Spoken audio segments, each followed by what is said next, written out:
Very important topic, hybrid warfare and India's concern. Topic तो आपका Israel और Lebanon वाला है, थोड़ा सा येमेन का कॉन्टेक्स्ट आ जाएगा क्योंकि उन्होंने भी मिसाइल से अटैक किया इसराइल के ऊपर। तो ये कुछ रीजंस थे जिसकी वजह से एक नई टर्म देखने को मिल रही है, हाइब्रिड वॉरफेयर। नाम से ही पता लग रहा है कि दो चीज़ों का मिक्सचर रहेगा, हाइब्रिड। लगा सकते हो आइडिया यहाँ पे क्या मिक्सचर बना है इस बार? ये पेजर अटैक जो हुआ है, तो पेजर अटैक में आपने क्या चीज़ नोटिस करी? एक तो बोला गया वो साइबर अटैक था, और दूसरा क्या हुआ है उसमें? Physical casualties. ठीक है, अटैक था साइबर अटैक, और दूसरा क्या था? फिजिकल कैजुअलिटी, यानी कि लोगों की डेथ भी होगी, बहुत सारे लोग इंजर्ड भी होंगे। तो कहीं ना कहीं दो तरह के अटैक को एक ही फॉर्म दे दी और उसको बोल दिया हाइब्रिड वॉरफेयर। तो रिसेंटली आपने सुना होगा इसराइल ने अटैक किया है लेबनान के ऊपर। लेबनान में एक रिबेलियन ग्रुप है जिसका नाम है, हुआ गया था 1982 में इसराइल ने अटैक किया था लेबनान पे। उसी टाइम पे ये एक रिबेलियन ग्रुप बन के आया, शिया डोमिनेटिंग है, और इसराइल आपका ज्विश। ठीक है, तो यहाँ पे पहले तो रिलीजियस कॉन्फ्लिक्ट्स आ गए। ठीक है, इनकी डिटेलिंग नहीं देखेंगे, आई थिंक सर ने ये डिस्कस भी किया था एक बार पूरा डिटेल में, तो वो वाला वीडियो आप देख लेना। शिया, सुन्नी, ज्विश और इस्लाम, वो सारा उसमें डिटेल में है। चलो आगे चलते हैं। तो हिजबुल्ला जो है, it is a rebellion group of Lebanon. पहला क्वेश्चन यहीं से कि ये जो हिजबुल्ला है कौन सी कंट्री से एसोसिएटेड है। आपने अगर पेपर देखे हो तो येमेन वाला पूछ लिया, क्या है यहाँ पे? हाउदी। ठीक है, ओके। फिर आपने सुना होगा येमेन के बारे में। येमेन का एक रिबेलियन ग्रुप है, बिल्कुल कॉर्नर पे रहता है, जिसका नाम है सना। ठीक है, सना में हाउदी रिबेलियंस रहते हैं, हाउदी रिबेलियंस। इन्होंने अटैक करी एक मिसाइल एक कॉरिडोर के ऊपर, कॉरिडोर का नाम फिला डेल्फिया कॉरिडोर। ठीक है, तो फिलाडेल्फिया कॉरिडोर की लोकेशन वगैरह इंपॉर्टेंट हो जाती है। लगभग 14 किलोमीटर्स का है। इस तरह से गाजा और इजिप्ट, इजिप्ट का कौन सा पार्ट है? सिनाई पेनिनसुला। यहाँ जैसे सिनाई डेजर्ट भी आपको मिल जाएगा, रेगिस्तान भी मिल जाएगा। तो इन दोनों के बीच में एक बॉर्डर आ जाता है। इसी के ऊपर एक क्रॉसिंग भी बनी हुई है, नाम है रफा क्रॉसिंग। देन एक टी पॉइंट बनाती है, एक और क्रॉसिंग है, कैरम शलोम क्रॉसिंग। तो ये तीनों के साथ जुड़ी है, बहुत इंपॉर्टेंट है कमर्शियली फॉर गाजा। इसराइल के साथ जुड़ती है और नीचे इजिप्ट के साथ जुड़ जाती है। एक और क्रॉसिंग है, अगर गाजा वालों को इसराइल के नॉर्थ पार्ट में जाना हो तो there is Erez crossing. Very important, ये बहुत इंपॉर्टेंट है। इनसे आपको एक आधा क्वेश्चन देखने को जरूर मिलेगा इन द अपकमिंग एग्जाम्स। ठीक है, उसके बाद इसराइल को देख लो थोड़ा सा। डेड सी तो खैर आपने सुन ही रखा है। इसराइल के साउथ में कौन सी कंट्री आ गई? इजिप्ट आ गई। साइड में मिल जाएगी जॉर्डन, इन साउथ वेस्ट पार्ट। साउथ थोड़ा सा नॉर्थ ईस्ट में जाओगे, there is a country Syria. And top पे देखोगे नॉर्थ में तो लेबनान। एंड वेस्ट डायरेक्शन में वाटर बॉडी आ जाती है जिसका नाम है मेडिटेरियन सी।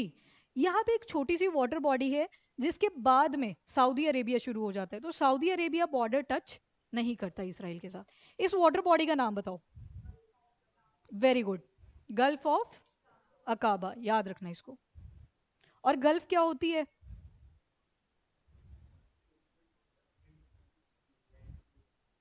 पेनिनसुला क्या होता है?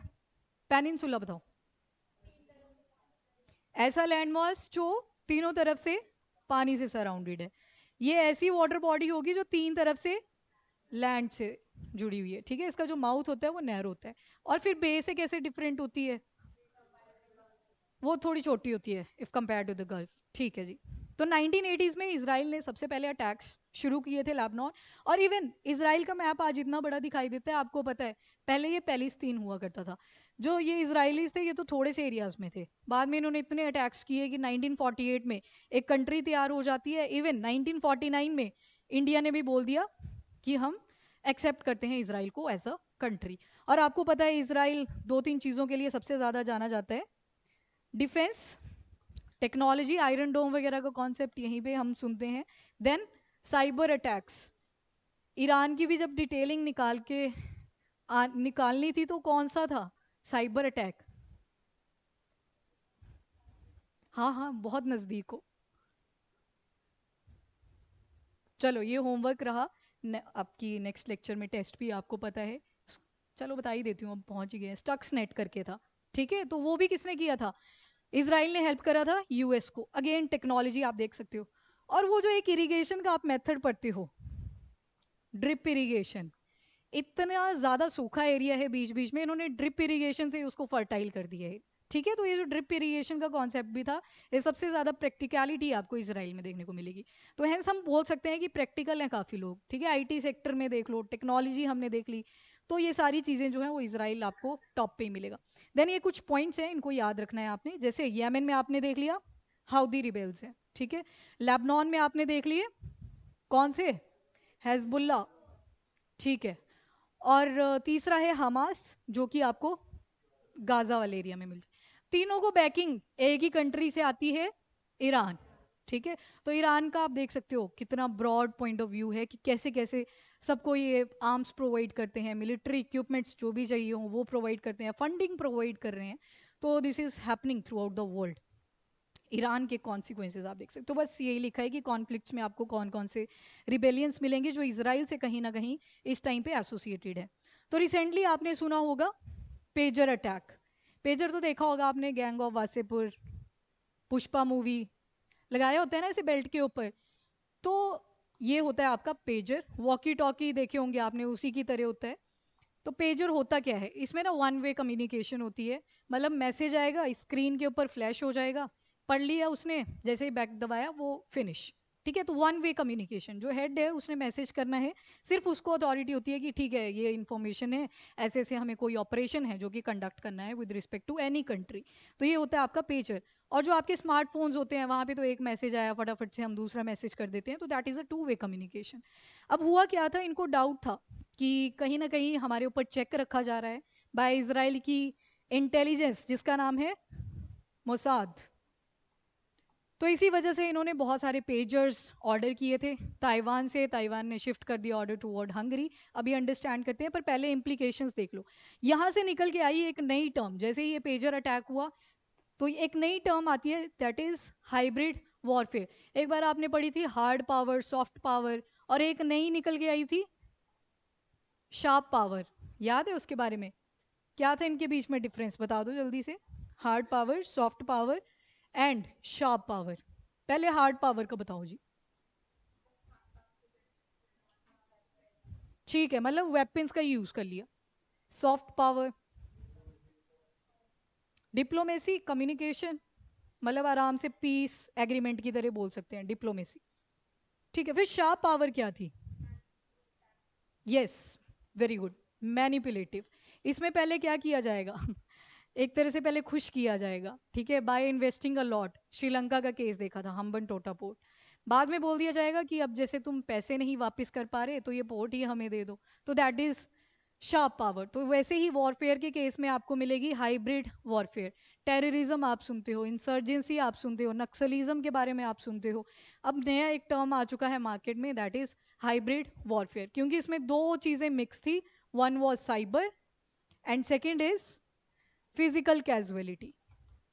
ठीक है, तो इस वजह से ये न्यूज़ आर्टिकल में था, इसके बारे में आपको पता होना चाहिए। हाइब्रिड वॉरफेयर मतलब ट्रेडिशनल मेथड जो हम यूज़ करते हैं, ट्रेडिशनल मेथड्स लाइक पुराने टाइप के आर्म्स यूज़ कर रहे हैं, ह्यूमन के ऊपर ज़्यादा डिपेंडेंट है। रोबोट्स का भी आपने सुना होगा, इसराइल ने अपने बॉर्डर वाले एरियाज पे एक टाइम पे रोबोट्स को डिप्लॉय कर दिया था, ठीक है, ताकि ह्यूमन कैजुअलिटीज़ रिड्यूस कर सकें। तो यहाँ पे बोला जा रहा है कि ट्रेडिशनल से हम काफ़ी मॉडर्न एरा की तरफ आ चुके हैं in terms of warfare as well. Cyber capabilities, अब यही हमें देखना है कि इंडिया के पास क्या ऐसी साइबर कैपेबिलिटीज़ हैं। तो साइबर कमांडो वगैरह आपने सुना होगा कि 5000 साइबर कमांडो बनाए जाएंगे। मतलब उनको ट्रेनिंग दी जाएगी आईटी सेक्टर में, कोई भी ऐसा साइबर थ्रेट आता है इन कंट्री तो उनके ऊपर वो चेक रखेंगे। तो दैट्स ऑल। अब ये इंसिडेंट कैसे प्लान करा गया, कैसे एग्जीक्यूट करा गया, इसकी जो प्रेपरेशन थी वो बहुत पहले से शुरू हो चुकी थी। बोला जाता है कि जो इसराइल के एजेंट थे वो भी हिजबुल्ला के साथ मिक्सअप हो गए थे, इस तरह से कि उनको पता तक नहीं चला कि इनके साथ कोई इसराइली भी इन्वॉल्व है। अब ये जो पेजर था, इसके अंदर क्या क्या किया गया वो देख लेते हैं वन बाय वन। तो सबसे पहले तो इन्होंने मोबाइल फोन्स बंद कर दिए लेबनान के अंदर, ठीक है, क्योंकि ये ट्रैक हो जा रहा था इजीली। और जहां से इनको अटैक करना होता था हिजबुल्ला को इसराइल के ऊपर, वहां पे इसराइल पहले ही ड्रोन अटैक कर देता था, मिसाइल से उड़ा देता था। तो इनको एक चीज़ तो पता लगी कि हमारी जो ट्रैकिंग है वो मोबाइल फ़ोन से हो रही है, कम्युनिकेशन का ज़रिया वही था। तो उन्होंने सबसे पहले मोबाइल सर्विसेज वगैरह इनको बंद की एंड इन्होंने डिसाइड किया कि हम परचेज करेंगे पेजर्स। ठीक है, वो जो बेसिकली वेस्ट के ऊपर लगाया होता है, पॉकेट में डाल लिया बात करने के लिए।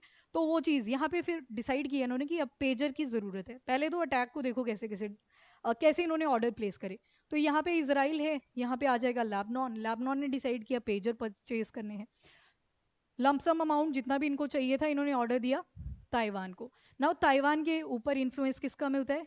यूएस। इवन अभी रिसेंटली एक मीटिंग चल रही है, क्वाड मीट, राइट? 4 कंट्रीज हैं, इंडिया, जापान और इस तरफ से वो आ गया आपका यूएस एंड ऑस्ट्रेलिया। क्या मेन फोकस है? इंडो पैसिफिक रीजन में एक तो कोऑपरेशन और चाइना को काउंटर करना। ठीक है, तो ताइवान के ऊपर पहला डाउट किया लेबनान का, एलिगेशंस ही थी, मतलब श्योर नहीं था कोई भी कि कहाँ से आया है क्या हुआ। ताइवान ने बोला हमने तो शिफ्ट कर दिए थे जी ऑर्डर हंगरी को, यूरोपियन कंट्री अगेन, हंगरी को ऑर्डर शिफ्ट करे। अब बोला गया जब हंगरी से ट्रांसपोर्टेशन हुई है इन पेजेस की टुवर्ड लेबनान, यहाँ पे लेबनान लिखना भूल गई मैं, या रख लेना थोड़ा सा ध्यान, लेबनान। तो लेबनान की तरफ जब शिपिंग हुई, ट्रांसपोर्टेशन हुई, बीच में कुछ गड़बड़ हुई है। और वो गड़बड़ क्या है? Very important point, PETN। Battery तो यूज होती है पेजेस के अंदर भी, लिथियम आयन बैटरी होती है, उसके साथ ना एक एक्सप्लोजिव डिवाइस ऐड कर दिया गया जिसका नाम है पेंटा इरिथ्रिटोल, और आधा नाम चला गया। पेंटा इरिथ्रिटोल आप याद रख लो, PETN बोलते हैं इसको शॉर्टकट में। TNT वगैरह आपने सुना होगा, ट्राई नाइट्रोटोलुइन, बहुत डेंजरस होता है। तो there is a explosive device named as penta erythritol. ठीक है, PETN याद रखना, शॉर्ट ही पूछा जाएगा आपसे अगर पूछा भी गया, PETN की है क्या चीज़, तो it's a explosive device. Okay, तो फिर इस तरह से ये ऑर्डर वगैरह हुई। और यहाँ पे गन का मैकेनिज्म अगर आपने देखा हो, राइफल होती है, शॉर्ट गन होती है, कुछ इस तरह से होती है। यहाँ पे कार्ट्रिज होता है, वो जो बुलेट टारगेट के ऊपर हिट होती है, यहाँ पे एक छोटी सी फायरिंग पिन लगी होती है। तो जैसे ही आप ट्रिगर दबाते हो ना, ये फायरिंग पिन हीट प्रोड्यूस करती है, और वो हीट जैसे ही इसके ऊपर प्रेशर, अब जैसे गर्म हुआ, धुआं भी तो निकलना था कहीं से, वो प्रेशर क्रिएट कर देती है कार्ट्रिज के ऊपर, और कार्ट्रिज जोर से निकलता है और टारगेट को हिट करता है। सेम मैकेनिज्म इस अटैक में भी यूज हुआ। डेटोनेशन के लिए डाल दिया एक छोटा सा डिवाइस, PETN, और इसने क्या किया, लिथियम को इन दोनों ने साथ में मिलकर क्या किया, एक्सप्लोजन कर दिया। एक्सप्लोजन से पहले बोला कि बीप साउंड आएगी ताकि पता चल जाए कि कुछ गड़बड़ हुई पेजेस के अंदर। और जैसे वो निकालेंगे, now it show the brutality, कि क्या सोच रखते हैं कुछ जो माइंड्स होते हैं। ब्रुटैलिटी क्या थी, ताकि मुंह क्या, जैसे वो देखे इंसान वो मुंह के पास फटे और डेथ जो वो श्योर हो। ठीक है, आपने वीडियोस वगैरह देखे होंगे, इमेजेस तो खैर बहुत ही क्लियर नहीं है, जैसे ये स्टार्टिंग में भी देखा आपने, तो थोड़ा सा वेग है ये, काफ़ी चली हुई थी वीडियो ट्विटर एंड ऑल सब पे, एक्स जो आपका है। ठीक है, तो ये इसकी प्लानिंग थी पूरी की पूरी। उसके बाद इंडिया को क्यों कंसर्न होना चाहिए? अगर यहाँ की बातें कर रहे हैं, ये वेस्ट एशिया आ गया। ठीक है, वेस्ट एशिया के ऊपर अपनी डिपेंडेंसी है for the import of oil, fuel, ये सारी चीज़ों की अपनी डिपेंडेंसी है वेस्ट एशिया के ऊपर। तो अगर यहाँ पे डिस्टर्बेंस है तो कहीं ना कहीं इंडिया के ऊपर इम्पैक्ट पड़ेगा। कैसे? चलो कोविड-19 के टाइम थोड़े 2 साल के गैप पे रशिया और यूक्रेन लड़ने लग गए। रशिया ने बोला कि हमसे खरीद लो क्योंकि हमारे ऊपर तो सैंक्शन लग चुके हैं। ऑल्दो यूएस ने मना करा पहले इंडिया को, इंडिया ने कर दिया कि नहीं हम तो खरीदेंगे, हमें सस्ते में मिल रहा है, हम फर्स्ट रैंक पे आते हैं डेमोग्राफिक डिविडेंड में, हम क्यों ना परचेज करें सस्ते दाम पे। हमने खरीद लिया, फिर यूएस बोलता है कि ठीक है हमने भी तो यही बोला था कि खरीद लेना चाहिए। ठीक है, वो तो फिर एक तरह से रिटालिएशन कर ली कि नहीं हमें नहीं बोलना। उसके अलावा ये तो खैर रशिया के केस है और ये स्पेशल केस था कि इन्होंने प्राइसेस डाउन कर दिए, पर ज़्यादा डिपेंडेंसी कहाँ पे है? West Asia. तो यहाँ पे अगर कोई डिस्टर्बेंस क्रिएट होती है तो कहीं ना कहीं जो हम इंपोर्ट कर रहे हैं ऑयल्स वगैरह, इसके ऊपर भी इम्पैक्ट पड़ेगा। सबसे पहला इम्पैक्ट तो इन्फ्लेशन, प्राइसिंग कैपेबिलिटी पे महंगाई, इतना महंगा हो जाएगा अपने पास पहले ही बोला जाता है कि मिनिमम 15 दिन का तेल हो गया आपका, एंड आपके ये फ्यूल्स हो गए, पेट्रोल डीजल अवेलेबल होना चाहिए। पर इंडिया का इतिहास है हमारे पास 10 से ज़्यादा दिन का नहीं बचता, इतनी ज़्यादा कंजप्शन है। तो यहाँ पे अगर डिस्टर्बेंस होती है तो ये कहीं ना कहीं इंडिया में भी टर्मोइल क्रिएट करेगा। ऊपर से यहाँ पे एक रेड सी है, ठीक है, और रेड सी होने के अलावा हमने देखा कि येमेन के हाउदी जो रिबेलियन है, ये रेड सी है, बहुत important trade route, Swiss canal सुना है ना, यहाँ पे एक पोर्ट भी है, अलेक्जेंड्रिया पोर्ट इजिप्ट का है वो। तो जैसे ही यहाँ से शिप्स पास करती हैं तो इन्होंने भी पास बना के रखे हैं कि हमारे एरिया से निकलना है तो पैसे लाओ। अब मान लो यहाँ पे कोई रिबेलियन ग्रुप ऑलरेडी एग्जिस्ट कर रहा है, तो रेड सी पे भी प्रॉब्लम्स आएगी। और आप फिर न्यूज़ आर्टिकल्स में देखते हो कि मिलिट्री ने एक ऑपरेशन कंडक्ट किया जिसके थ्रू ये शिप में जो भी जा रहे थे उनको बचाया गया। सो अगर ये एरिया डिस्टर्ब होता है तो कहीं ना कहीं इंडिया के ऊपर भी इम्पैक्ट्स देखने को मिलेंगे। तो सबसे पहला इम्पैक्ट ऑयल के ऊपर देख लिया। दूसरा आएगा लार्ज डायस्पोरा इन वेस्ट। किसी भी कंट्री, किसी भी आइलैंड चले जाओ, इंडियंस आपको वहाँ पे मिल जाएंगे। यूएस का एग्जाम्पल ले लो, फर्स्ट नंबर पे मैक्सिकन्स जाते हैं, दूसरे पे हम ही हैं वहाँ पे, for the purpose of job, studies, ये सारी चीज़ें। पीएचडी कर लो आप लोग यहाँ पे, उसके बाद ये आपका एक इंटरव्यू रखेंगे यूएस वाले और बोलेंगे कि बहुत अच्छा, आ जाओ आप यहाँ पे, हमारे पास रिसर्च के लिए पर्सन्स कम है। तो वहाँ पे भी आपको इंडियंस मिल जाएंगे। उसके अलावा इसराइल भी जाते हैं। लास्ट टाइम जब हमने देखा था तो वहाँ पे इसराइल में भी बहुत ज़्यादा डायस्पोरा था। केरला की नर्सेज सबसे, या फिर नर्सेज बोल लूँ, केरला के तो केसेस आए थे, उस वजह से था न्यूज़ आर्टिकल में। जब ये वॉर शुरू हुई थी तो बहुत ज़्यादा डिस्क्रिमिनेशन हो रही थी यहाँ पे, तो उस वजह से न्यूज़ आर्टिकल में था। तो नर्सिस को वहाँ पे लगभग 2.5-3 लाख बन जाते हैं पर मंथ। इंडिया में 15,000 रुपये। ठीक है, प्रमोशन होते होते गवर्नमेंट में चले जाते हो, मैक्सिमम टू मैक्सिमम 55 तक जाते हैं, तो वहाँ पे वो 3 लाख कमा पाते हैं। Again diaspora in short through out the countries हम देख सकते हैं कि इंडियन डायस्पोरा मिलता ही है। मेन जो फोकस है वो है रेमिटेंसेस के ऊपर। अगर बाहर रहने गए हैं तो अपनी फैमिली मेंबर्स को पैसा भी तो भेजेंगे। और अगर ये चीज़ डिस्टर्ब हो रही है, डायस्पोरा ही डिस्टर्ब हो जाता है, यूक्रेन में जैसे हमने केस देखा था, बड़े सारे लोगों को वापस बुलाना पड़ा, गवर्नमेंट के ऊपर प्रेशर क्रिएट हुआ, इन शॉर्ट टर्मोइल क्रिएट हो गया। तो वैसे ही बोला गया कि रेमिटेंसेस के ऊपर भी इम्पैक्ट पड़ेगा और in the end economy impact होगी इंडिया की। उसके बाद growing dependence on digital system. बात तो हम कर रहे हैं आत्मनिर्भर भारत की, पर जब डिफेंस टेक्नोलॉजी की इंपोर्ट की बात आ रही है, इक्विपमेंट्स की बात आ रही है, तो हम फर्स्ट रैंक पे आ जा रहे हैं। कहीं ना कहीं हमारी जो टेक्नोलॉजी है वो पीछे रह रही है, हम इंपोर्ट के ऊपर अभी भी बहुत ज़्यादा डिपेंडेंट है। डिजिटल इंडिया बनाने की तो बात करी जा रही है, बट अगेन हमारी जो डिपेंडेंसी है for the raw material, for technology, वो दूसरी कंट्रीज़ के ऊपर ज़्यादा है। तो वो चीज़ भी यहाँ पे देख लेना। एंड साइबर अटैक्स की वल्नरेबिलिटी देखोगे, वेरी ह्यूज। सबसे ज़्यादा हाई प्रोफाइल केसेस आपका एम्स वाला डाटा लीक हुआ था, याद है ना इसके बारे में, रेंसमवेयर अटैक था ये। वैसे ही पीएमओ, ऑल्दो ये फेल हो गया था, पता चल गया था टाइम से। तो जैसे एम्स में अटैक हुआ, रेंसमवेयर अटैक ऑन एम्स, एक तरह का मालवेयर होता है, MAL, माल न्यूट्रिशन वगैरह आप सुनते हो, तो मतलब कोई चीज़ जो गलत है, गंदी है इन शॉर्ट। तो यहाँ पे कोई ऐसा सॉफ्टवेयर डाल दिया जाता है जो दूसरे सिस्टम को बेसिकली अटैक कर सकता है। यहाँ पे था रैंसमवेयर। अब रैंसम क्या होती है? पैसे की डिमांड रखी जाएगी। यहाँ पे क्या होता है, एक अटैकर जो होता है वो रैंसमवेयर पास करता है दूसरे सिस्टम के अंदर, सॉर्ट ऑफ मालवेयर ही है। और मान लो इसके अंदर क्रिटिकल डाटा था, किसी फोल्डर के अंदर कोई क्रिटिकल डाटा अवेलेबल था। ये क्या करेंगे, इसके ऊपर एनक्रिप्शन लगा देंगे, कोड लगा देंगे और फिर डिमांड करेंगे पैसों की, कितने पैसे डिपॉजिट करो अगर आपको ये डिक्रिप्ट करना है। तो दैट इज रैंसमवेयर। और ये जो पीएमओ, प्राइम मिनिस्टर ऑफिस पे अटैक हुआ था, that was phishing attack. Mail वगैरह आ जाती है, कोई वेबसाइट ऐसे आपको अपीयर हो जाएगी, लगेगा कि सच में ही कोई बड़ी रेप्यूटेड ऑर्गेनाइजेशन है, वो एक्चुअल में होती नहीं है, और जो सिस्टम होता है वो सारा इसके अटैक में आ जाता है। तो ये तो कुछ हाई प्रोफाइल केसेस बताए जिससे ये रिप्रेजेंट होता है कि अगर इतनी इंपॉर्टेंट चीज़ें हमारी सेंसिटिव हैं टूवर्ड द साइबर अटैक्स, तो बाकी चीज़ों पे तो क्या ही बात करनी। तो इन शॉर्ट यहाँ पे बोला है कि हमें साइबर कैपेबिलिटी के ऊपर फोकस करने की ज़रूरत है, from being traditional method toward modern methods. उसके बाद राइज ऑफ इंसर्जेंसीज।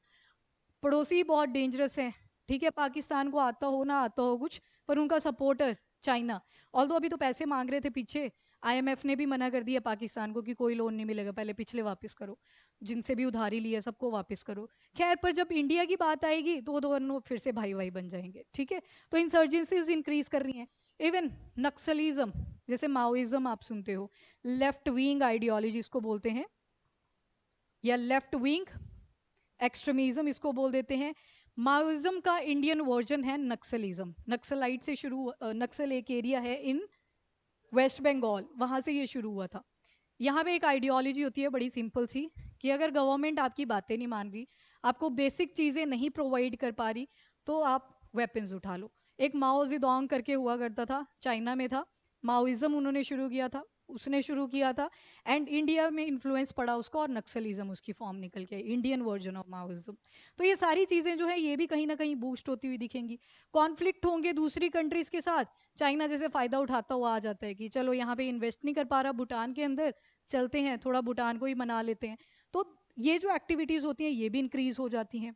यहाँ पे वही बोला गया कि हाई प्रोफाइल केसेस के बाद अभी रिसेंटली आपने देखा होगा अमित शाह जी ने, मिनिस्टर ऑफ होम अफेयर्स, उन्होंने बोला कि लगभग 5,000 साइबर कमांडोज जो हैं वो हम रेडी करेंगे विद इन 5 years। नाउ इस पे भी तभी फायदा है, तभी उस चीज़ का बेनिफिट है अगर इमर्जिंग टेक्नोलॉजी के साथ ट्रेनिंग चलती गई। ऐसे ना हो कि आज के सिलेबस के हिसाब से इनको ट्रेन किया गया, आने वाले 5 साल में तो टेक्नोलॉजी और ज़्यादा इमर्ज कर जाएगी, तो that is again concern. Now India की वीकनेस क्या है? इंडिया में बोला जो साइबर सिक्योरिटी इंफ्रास्ट्रक्चर है ना बड़ा फ्रेगमेंटेड है, मतलब इंटीग्रेटेड अप्रोच नहीं है। मिलिट्री अपना काम में लगी होती है, गवर्नमेंट अपने सेक्टर में लगी होती है, प्राइवेट को अपने प्रॉफिट की पड़ी होती है। तो यहाँ पे बोला है कि हमें पीपीपी मॉडल की ज़रूरत है, पब्लिक प्राइवेट पार्टनरशिप की, ताकि एक इंटीग्रेटेड अप्रोच लेके हम चीज़ों को टैकल कर सके। टेक्नोलॉजिकल गैप्स है, अभी G20 जब हुआ था तो वहाँ पे आर्टिफिशियल इंटेलिजेंस पे बात की गई, साइबर अटैक्स पे कहीं ना कहीं मिस हो गई है वो चीज़। तो यहाँ पे टेक्नोलॉजिकल गैप्स के साथ साथ दूसरी चीज़, जैसे आपने सुना था कि न्यूक्लियर टेक्नोलॉजी की केस में एक सुना था कि एक शिप है, शिप के ऊपर भी हम पावर प्लांट तैयार कर सकते हैं। ये हमें किसने दी थी टेक्नोलॉजी? अभी बोला है, मतलब दी नहीं है क्योंकि वॉर में थोड़ा बिजी है, तो रशिया ने बोला। वैसे ही बोला गया है कि हमारी टेक्नोलॉजी उतनी एडवांस नहीं है, हमें कोलैबोरेशंस करनी पड़ेंगी बाकी कंट्रीज़ के साथ, ताकि जो साइबर वल्नरेबिलिटी है उसको भी टैकल किया जा सके। देन ब्यूरोक्रेटिक डिलेज, एक कांधार करके वो सीरीज आई है ना, कांधार हाईजैकिंग, तो वो कंट्रोवर्सी में आ गई थी क्योंकि जो नाम थे, जबकि वो पता थे उनके नाम क्या हैं, उन्होंने रख दिए भोला, शिव जी। सो इट वाज लाइक कि तुम ऐसे वर्ड्स क्यों यूज़ कर रहे हो, तो काफ़ी कंट्रोवर्सी में था। नेटफ्लिक्स पे आई है ये। IC-814 एयरक्राफ्ट का नाम, काठमांडू से चला, नेपाल के एरिया से चला, एंड इसको उतरना था, लैंडिंग करनी थी न्यू दिल्ली में, पर इसकी हो जाती है हाईजैकिंग, रास्ते की कर दी जाती है डाइवर्जन। अमृतसर में ये रुकते हैं, किस लिए रुके? रिफ्यूलिंग करने के लिए, क्योंकि एयरक्राफ्ट में थोड़ा सा ज़्यादा फ्यूल डाला होता है, उतना ही डाला होता है कि बस पहुंच जाए डेस्टिनेशन पे। इन्होंने पहले तो बढ़िया रिफ्यूलिंग करवाई, अब ब्यूरोक्रेटिक डिलेज देखना यहाँ पे, ना तो कोई डिसीजन लिया गया, यहाँ पे प्रॉपर हाईजैकिंग हो जाती है। इन्होंने डिसाइड किया कि लाहौर उतर जाते हैं, best place to land. Pakistan बोले हम नहीं टेररिज्म को सपोर्ट करते, यहाँ नहीं उतरना, इन्होंने उतरने नहीं दिया, लाहौर से चले गए दुबई, दोबारा से यहाँ पे रिफ्यूलिंग वगैरह करी। फिर उसके बाद इनको देखना पड़ा एक नया place, Kandahar, which is located in Afghanistan, और अभी किसका रूल है वहाँ पे? तालिबान। ठीक है, तो ये हाईजैकिंग थी। तो it's not about the hijacking, it is about bureaucratic delay, कि ऐसा क्या करते हो कि डिसीजन ही नहीं ले पाते तुम, जब लेना है इंस्टेंट नहीं है। और वहाँ पे इसराइल के देखोगे, किसी ने सोचा भी नहीं होगा ये पेजर अटैक कर देंगे, मतलब न्यूज़पेपर देखा ये क्या चल गया आज नया नया सुबह, pager attack, that was interesting दो। तो यहाँ पे बोला गया है, इवन वे फॉरवर्ड में आप मेंशन कर सकते हो कि इसराइल के साथ क्यों नहीं हम कॉन्फ्लिक्ट क्रिएट कर रहे, क्यों नहीं हम गाजा की तरफ जा रहे, बिकॉज कहीं ना कहीं इंडिया और इसराइल के रिलेशन अच्छे हैं और हम काफ़ी डिपेंडेंट है फॉर द डिफेंस टेक्नोलॉजी। आने वाले टाइम में आप देखोगे साइबर के लिए भी जाने जाएंगे, ठीक है, तो साइबर के ऊपर भी फोकस रहेगा। उसके बाद under investment in research and development, जब भी बात आएगी साइंस की, ठीक है, PhD की, तो आप ये वाला पॉइंट जो है वो कॉमन ही देखोगे। तो इसके फील्ड में भी अगेन रिसर्च एंड डेवलपमेंट बहुत ही लो है, जितनी स्पेस और मिसाइल टेक्नोलॉजी में हम इन्वेस्टमेंट कर रहे हैं उतनी ज़्यादा यहाँ पे नहीं मिलेगी आपको साइबर अटैक्स के केस में। नाउ क्या क्या स्टेप्स लिए गए हैं, तो पहला तो वही है जो रिसेंट वन है, साइबर कमांडो बनाए जाएंगे ताकि जो भी नेशनल लेवल पे साइबर थ्रेट्स होते हैं उनको एक्नॉलेज किया जाए। थोड़ा बहुत बोला है कि अपनी टेक्नोलॉजी को बूस्ट करने की ट्राई करें। अब वही बात आ गई, स्टार्टअप इंडिया तो चला दिया पर वहाँ पे फंड फ्रीजिंग हो रखी है। वैसे ही यहाँ पे बोला गया है कि टेक्नोलॉजी को भी थोड़ा बूस्ट करो, इंपोर्ट पे बहुत ज़्यादा डिपेंडेंसी है when it comes to cyber. तो बोला गया है कि कुछ कंट्रीज जैसे कि इसराइल, जिनको साइबर अटैक्स कैसे करने हैं, उसको कैसे टैकल करना है पूरा नॉलेज है, तो ग्लोबल लीडर्स को आगे आना चाहिए और इसके ऊपर बात करनी चाहिए। प्रमोट साइबर डिप्लोमेसी, तो जितनी भी बड़ी बड़ी मीटिंग्स होती हैं यूनाइटेड नेशन की, G20 की, आपके ब्रिक्स की, तो यहाँ पे भी इस चीज़ की बात होनी चाहिए। अब देखो, इंडिया आ गया इस तरफ, यहाँ पे आ गया चाइना। जब भी वॉरफेयर की बात आएगी, वो कोई सा भी वॉरफेयर हो सकता है, वो स्पेस में भी हो सकता है, वो डिफेंस लेवल पे भी हो सकता है, वो न्यूक्लियर टेक पे भी हो सकता है, मतलब जितने भी हैं ओवरऑल जो डोमिनेटिंग है हमसे वो चाइना ही है। सबसे अच्छी बात, इनके पास इतने सारे क्रिटिकल मिनरल्स अवेलेबल हैं। और अगर नहीं भी हैं तो इन्होंने अफ्रीका में इतनी ज़्यादा इन्वेस्टमेंट करके रखी है, वो इनको प्रॉपरली प्रोवाइड करते हैं, क्योंकि अफ्रीका के पास कोई ऑप्शन ही नहीं बचती बेटर देन चाइना। तो वहाँ से लेके आते हैं रॉ मटेरियल, यहाँ पे मैन्युफैक्चरिंग करते हैं टेक्नोलॉजी की। तो कहीं ना कहीं इंडिया के पड़ोसी जो हैं वो ज़्यादा एक्टिव हैं। और जहाँ पे पाकिस्तान और इंडिया को कॉन्फ्लिक्ट आएगा, अगेन चाइना एक्टिव होकर पाकिस्तान की हेल्प करेगा। तो अगेन बिग कंसर्न।